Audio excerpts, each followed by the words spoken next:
शकता अगदी सोपी आणि छान झालेली आहे आणि एकदम चविष्टसुद्धा. नमस्कार. आज आपण कांदा चटणी बनवणार आहोत. त्यासाठी आपण कांदा घेतला आहे आणि कांदा चटणी कशी बनवायची हे तुम्हाला पाहायचं असेल तर चॅनलला सबस्क्राईब करा आणि व्हिडिओ शेअर करा. आणि चला आपण आता ही कांदा चटणी बनवूया. हा कांदा आपल्याला मिक्सरला घालायचा आहे.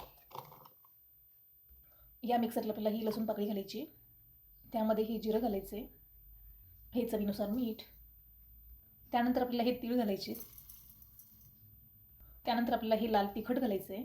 हे तुमच्या आवडीनुसार घालू शकता, कमीही चालतं आणि जास्तीचं सुद्धा. आता हे मिक्सरला काढून घेऊयात आपण.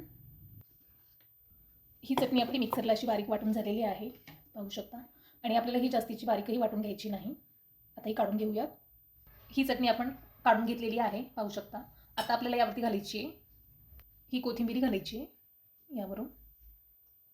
हे आपल्याला तेल घालायचं आहे. आता हे मिक्स करून घ्या आणि आपली तयार झालेली आहे ही कांद्याची चटणी. खूप टेस्टी आणि छान. चॅनलवरती नवीन असाल तर चॅनलला सबस्क्राईब करा आणि नक्कीच ही चटणी ट्राय करून पाहू शकता. अगदी सोपी आणि छान झालेली आहे आणि एकदम चविष्टसुद्धा.